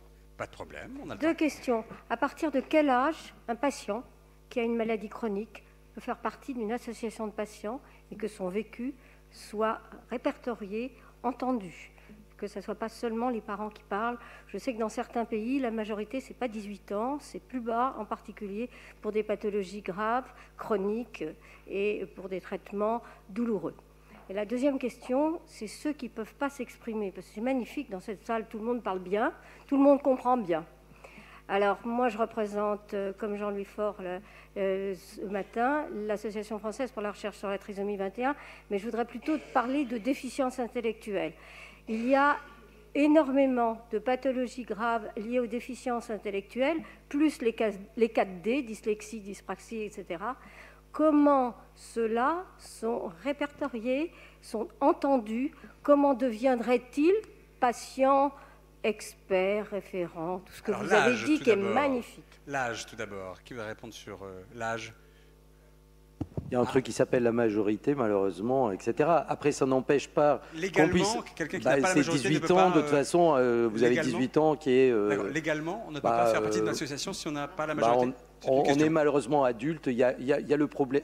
Nous, on organise, par exemple, des stages pour les adolescents, voilà. Donc dans le but de travailler avec eux sur leur avenir. Mais c'est vrai que entre les certificats médicaux, les machins, les autorisations parentales, etc., on les sort une semaine. C'est une responsabilité énorme pour l'association. Ça n'empêche qu'ils participent. Derrière, ils ont leur Facebook, donc c'est possible etc. sans être effectivement. Donc c'est possible effectivement, mais il faut effectivement, il y a les autorisations parentales, etc. Véronique Gady. Juste par rapport aux patients muets, une phrase. Non, mais c'est ce que j'appelle les patients muets, moi. Justement, les patients pas entendus qui ne peuvent pas s'exprimer, parce que vous en avez cité certains.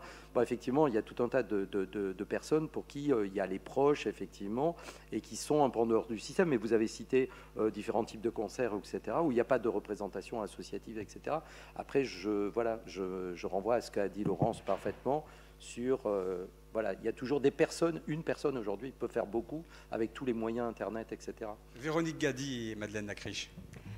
Sur les personnes avec déficience intellectuelle ou troubles psychiques majeurs ou démence, etc., il y a des mouvements qui visent aussi à leur donner la parole. C'est pas parce qu'ils ont une déficience intellectuelle qu'ils ne... Donc moi, j'ai vu des expériences comme ça. Alors ça demande des méthodologies encore... Enfin, on va être encore plus exigeant sur la méthode. Mais on voit bien qu'il y a maintenant tout le courant aussi de littératie en santé qui vise à produire des documents faciles à lire et à comprendre, qui doivent justement travailler sur l'inclusion de ces personnes-là dans la société.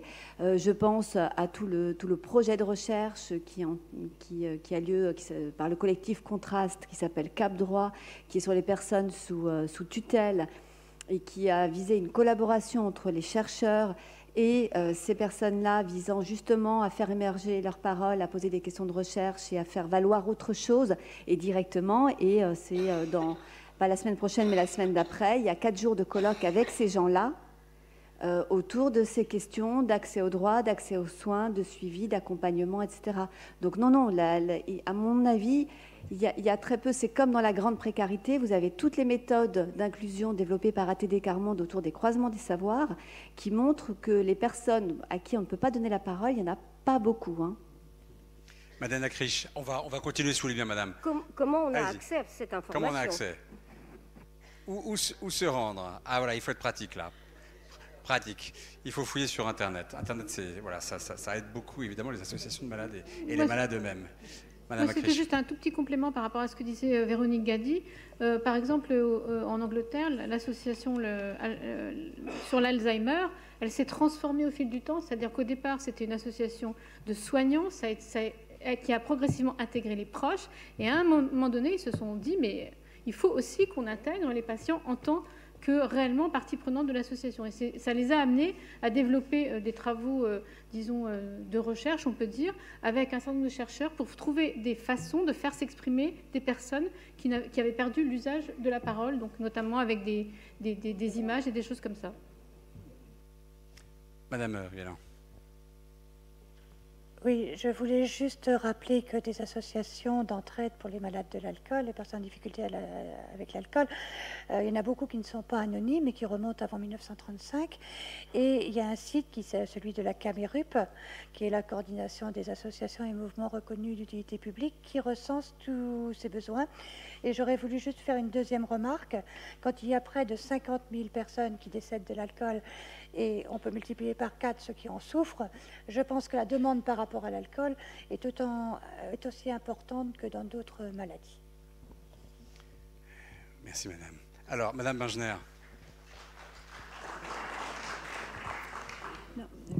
Juste pour répondre très très rapidement à la question d'Alain Jacques Vallon, je ne vais pas épuiser le tout, je pense qu'il y a eu déjà plein d'éléments. Sincèrement, les associations, c'est la liberté de chacun, et donc il n'y a pas une institution en France, et je ne suis même pas sûre que ça soit utile et souhaitable, qui recenserait éventuellement les associations. On les connaît, on peut les trouver, mais il faut faire le travail, et en tout cas qui recenserait des lacunes.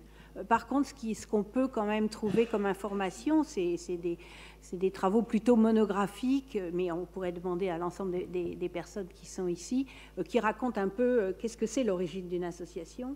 Et si on va très vite, parce qu'après, il faudrait remonter dans l'histoire, mais justement, vous l'avez évoqué, il y a finalement des associations qui sont nées de la frustration de personnes souffrant de maladies qui estimaient qu'elles n'étaient pas reconnues, qu'elles n'étaient pas éventuellement...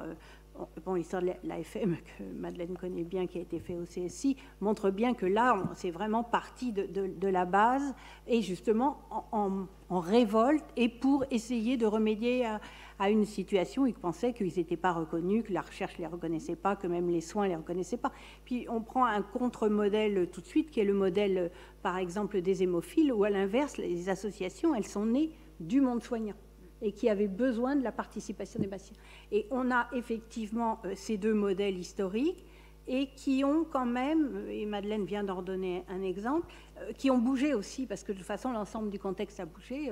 Le mouvement du sida a montré aussi la puissance, finalement, d'un mouvement qui naissait de la révolte et de la colère de personnes atteintes, et en fait a donné aussi, a été l'occasion et a donné des modèles pour éventuellement repenser même des associations qui étaient très très liées au monde médical, justement d'avoir une branche qui va sortir. De toute façon, c'est un milieu aussi qui souffre ou qui, au contraire, vit beaucoup, avec des ruptures, des regroupements, disons, qui vit. Il vit, mais surtout il vit en ouvrant des nouvelles portes, que ce soit pour les personnes atteintes, enfin pour les maladies psychiques. Elles ont été au début complètement représentées par des associations de famille, et maintenant elles sont, pas nécessairement d'ailleurs en opposition avec les associations de famille, mais il y a une prise de parole des personnes et éventuellement des soutiens, des aides.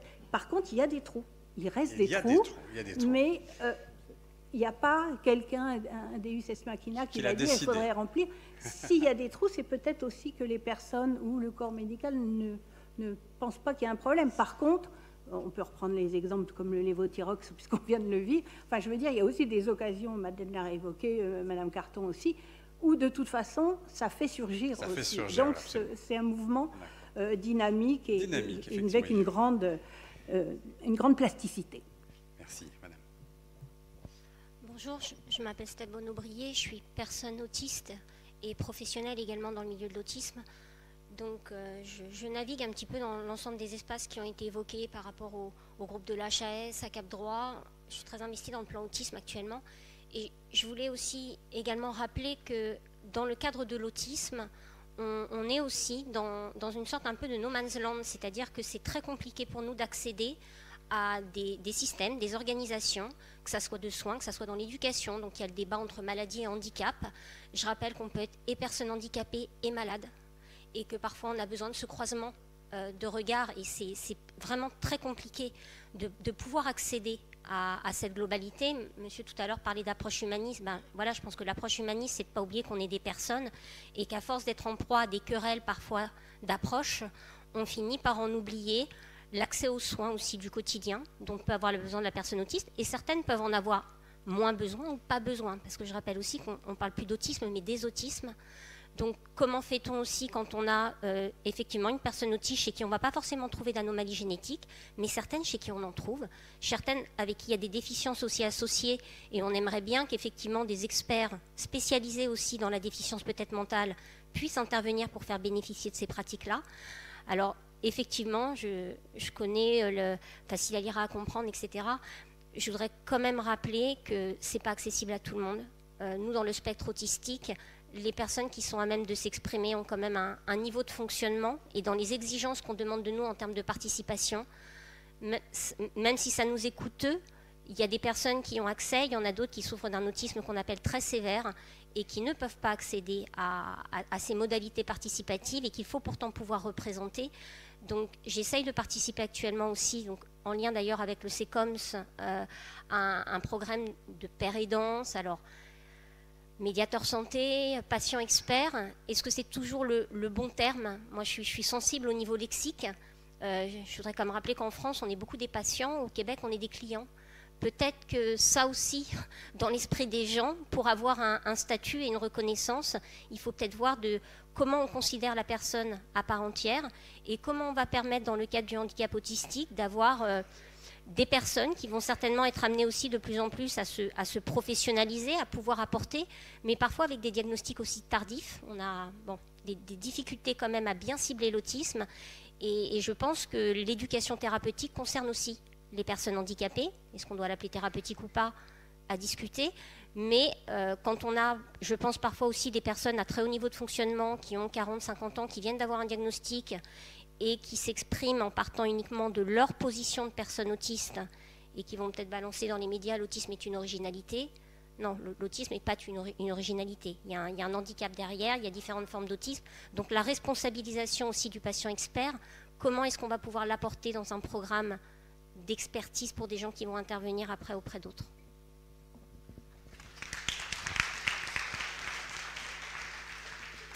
Alors j'ai une question là-bas, est-ce qu'on peut apporter un micro? Voilà. Alors si vous levez la main, on vous donne un micro, sinon voilà, il est là.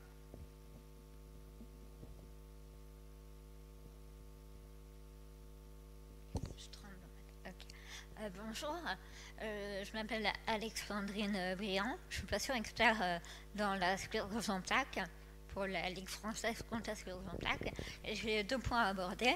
Le premier, qui m'a choqué personnellement, surtout quand on est à l'Institut de France, comment expliquer que patient ressources, patient partenaire, patient expert, patient éducateur, etc., ce serait à peu près la même chose en fait. Je crois qu'une assiette, un plat et un saladier en langue française, c'est pas la même chose. Voilà, enfin, c'était pour faire un petit parallèle. Mais ça complique en fait, je pense, la compréhension même des soignants et des gens avec qui on est amené à intervenir. Et je suis tout à fait d'accord avec l'idée que le patient expert, il est parti de son expérience individuelle et pour justement aller vers le collectif, prendre de la hauteur. Et pour moi, un patient expert, c'est vraiment un expert avec les autres patients experts et surtout les autres patients pour faire avancer dans la recherche, mais également en termes de droit et de biomédical. Donc ça, c'est ma première question. Comment on explique que finalement tout ça serait la même chose? Voilà. Et ensuite, ma deuxième question, c'est par rapport à la professionnalisation des patients. J'entends les inquiétudes sur le statut.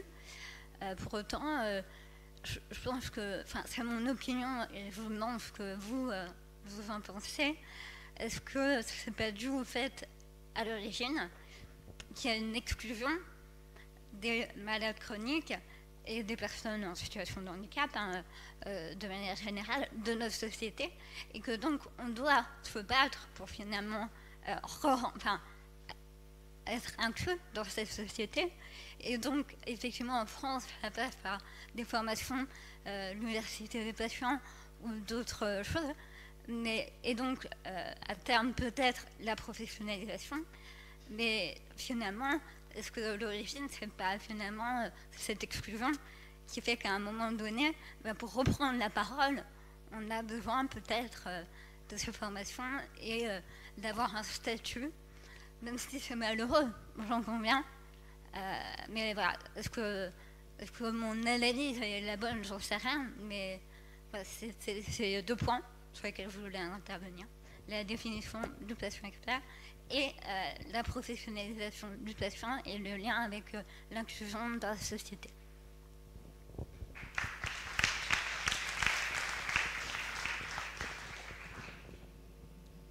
Madame Carton. Oui, je pense qu'en fait, ces termes se sont construits tout simplement par les différents rôles qu'ont pris les patients. Et je me demande si... Je comprends tout à fait cette question et je comprends le doute que cela crée, tous ces vocabulaires, etc., différents que l'on utilise. Mais je me demande si aussi ce ne sont pas les associations, ou peut-être les soignants, mais surtout les associations qui elles-mêmes ont donné ces qualificatifs, qui, au moment où on a donné des rôles aux patients, étaient, à l'instant T, je dirais, une valorisation. Par exemple, je pense au terme patient-ressource. On sait que le terme patient-ressource est beaucoup utilisé quand on étudie l'éducation pour la santé, etc. On trouve qu'il est neutre, qu'il est bien. Maintenant, je le trouvais peut-être il y a quelques années encore bien. C'est vrai, le patient est une ressource. Qui on dit ressource, et on est dans la richesse, donc c'est très bien. Mais finalement, ressource, ça veut dire que on prend de la richesse, et puis on laisse tel qu'il est et on ne le rend pas acteur. Donc il y a un terme peut-être générique qu'il faudrait inventer pour regrouper, je dirais, tous les termes qui ont été décrits là, qui serait le patient intervenant ou le patient acteur. Alors, je vais être encore plus embêtante, c'est que le terme patient, il me pose aussi problème. Le terme client, je ne crois pas qu'il soit vraiment accepté en France. Et normalement, ce devrait être le terme qui est utilisé uniquement dans le cadre d'une personne qui est en relation avec un soignant. On est bien d'accord. Il fait aussi référence à la souffrance, etc., etc. Donc, en fait, c'est peut-être à nous, associations, et bien sûr en relation avec l'autorité de santé, les institutions savantes, etc., de déterminer les mots qui seraient maintenant les plus adaptés pour les pratiques que nous avons créées nous-mêmes. Il me semble que là, on n'a pas parlé de patients enseignants. Et pourtant, le patient enseignant est pour moi très certainement avec le patient auteur en recherche. Je l'aime bien aussi. J'ai eu l'occasion, il y a déjà 20 ans, de co-signer une recherche, donc j'ai vraiment l'impression que ça a été quelque chose de moteur dans ce que j'ai fait après. Ça, c'est une valorisation qui n'est pas économique, je dirais, qui est institutionnelle, qui est même, je dirais, sociétale, qui valorise celui qui sait. Et donc, très certainement, le terme de personne sachante en santé devrait, par exemple, être absolument horrible, donc qui est à revoir en termes de vocabulaire, mais serait quelque chose de générique qui serait intéressant à développer pour couvrir tous les domaines maintenant de nos actions. Alors, j'ai encore beaucoup d'interventions, de questions. Alors, je voudrais juste qu'on prenne donc la deuxième partie sur la signification. Pour compléter, c'est vrai qu'on a déjà, réfléchi. Non, pas ça. Oui, sur le point. Non, pas sur le premier point. Ah, il faut qu'on avance parce qu'on a encore 3 questions. Voilà. Pour dire que le ministère avait déjà planché sur ce mot de patients intervenants, parce que expert, ça agace tous les médecins, etc., tous les soignants. C'est juste ça. Ça passe pas. Et par rapport au statut, justement, parce que c'est important, je crois que le statut en France, pourquoi, et vous avez raison de le souligner, jusqu'à présent, on avait les malades et les soignants. Et tout d'un coup, on se retrouve avec des malades qui sont effectivement dans l'équipe de soignants. Et c'est ça qui est compliqué, effectivement, puisque quand on est soignant, on a fait des études, on passe des diplômes, etc.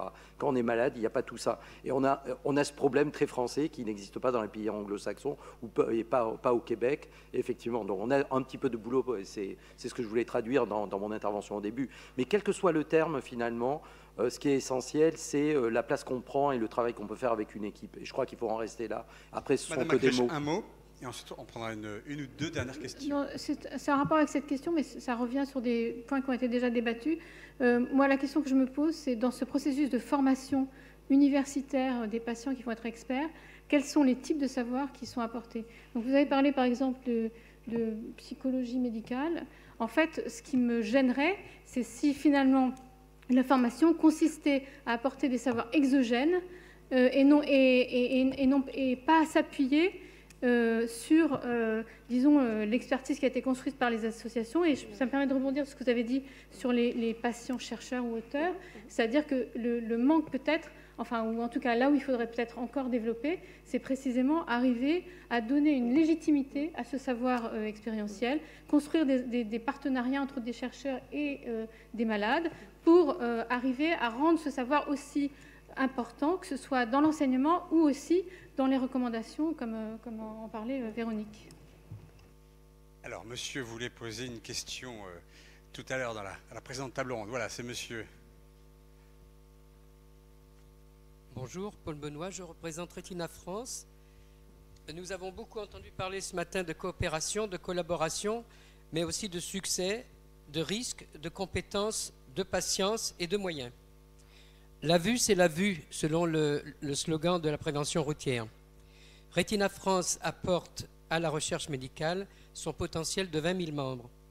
C'est peu si l'on compare avec les 2 millions d'aveugles en France environ, car le recensement épidémiologique n'existe pas, comme vous le savez, il n'est pas institutionnel en France. Alors qu'au Danemark, par exemple, existe le Grand Livre national des aveugles depuis 1850. Les patients n'improvisent pas. J'ai bien entendu ce matin les réflexions à ce sujet. C'est pourquoi nous avons constitué un comité scientifique pluridisciplinaire depuis 1986 avec Paul Bréjat, Pierre Amalric, qui faisait partie de votre haute académie, et Jean Dossé. Retina France finance chaque année des projets de recherche à hauteur de 1 million d'euros. C'est d'ailleurs aujourd'hui la réunion qui décide du choix des projets. Il y a environ 45 projets aujourd'hui qui sont soumis à financement et donc nous serons obligés d'en choisir quelques-uns avec le comité scientifique. Mais à côté de nous, il y a le Généton d'Ivry et les programmes INSERM et CNRS, bien entendu, qui financent d'autres projets.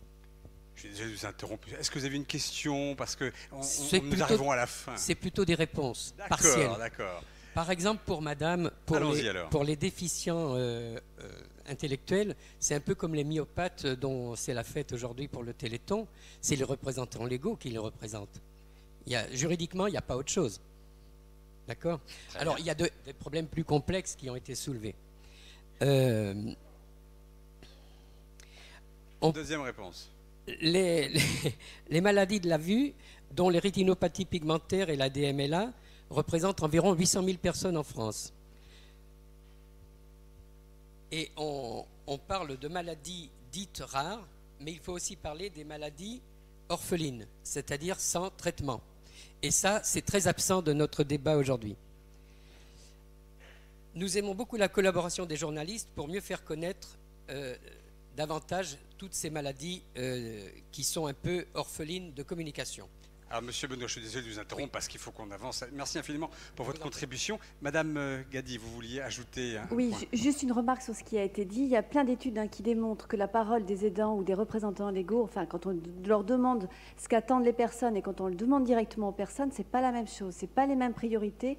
Donc, on peut à aucun moment, il faut entendre les aidants, les proches, les familles, les représentants légaux, mais il ne faut absolument pas assimiler les uns aux autres.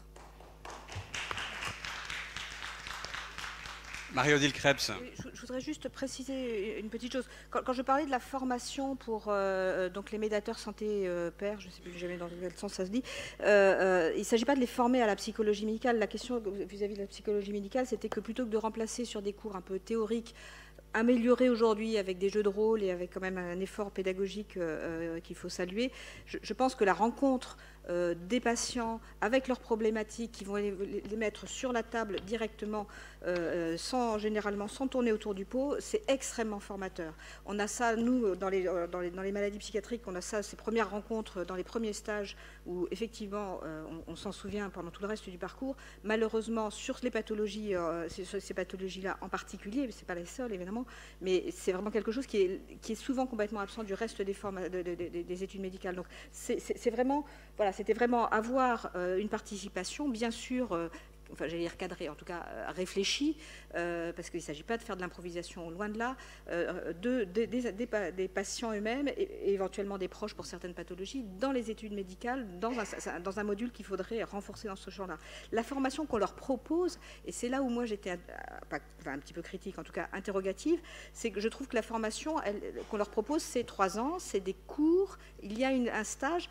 Je n'ai pas complètement vu, en tout cas dans notre expérience, comment l'encadrement des personnes qu'on mettait finalement dans une situation qui était extrêmement challengeante, difficile pour elles, comment ce retour et ce tutorat étaient faits, et je pense que c'est absolument indispensable. Et j'entends bien que, bien sûr, ce n'est pas une personne comme ça prise au hasard, c'est une personne qui a son propre cheminement qu'il faut choisir, et les associations peuvent aider. Et juste pour répondre à la deuxième question de Madame, je crois effectivement que c'est indispensable de réfléchir au statut.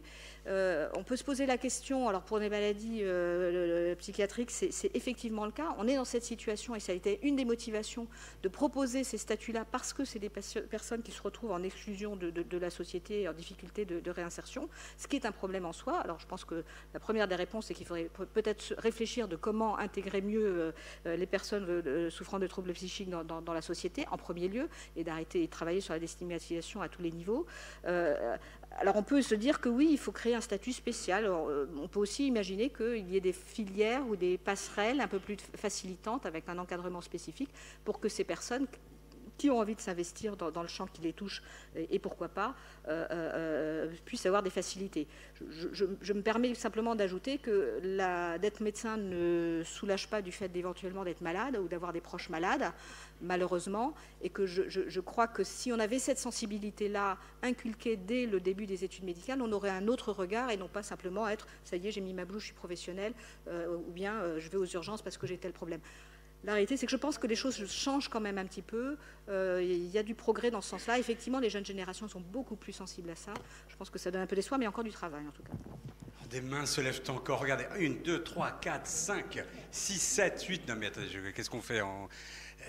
Ben oui, la pause est prévue, donc je suis absolument désolé. On va se retrouver à la prochaine table. Non mais baissez-les, je vous dis c'est fini. Non, je suis désolé, je suis absolument navré. Vraiment, si je pouvais, ce serait avec grand plaisir. La discussion est passionnante. Juste avant qu'on ne se lève, si vous voulez bien, encore quelques instants ensemble, juste pour effectivement rappeler qu'on avait cette table ronde sur ce patient, expert, ressources partenaires. On ne sait pas très bien comment le nommer, et peut-être parce que justement, il y a encore un certain flou. Et il est en devenir ce patient, ressources ou intervenant, avec son statut, sa rémunération, sa fonction, les objectifs, la manière dont on l'intègre dans des équipes de recherche. On se retrouve donc à 16h, dans une demi-heure, dans 25 minutes, pour parler du domaine de la santé qui est un laboratoire des relations sciences et société. Avant de partir, s'il vous plaît, est-ce que vous voulez bien remercier les 5 intervenants qui étaient à cette table ronde, Madame Carton, Madame Acriche, Madame Krebs, Monsieur Olympi et Madame Gadi. Merci beaucoup et on se retrouve dans 25 minutes exactement. À tout à l'heure.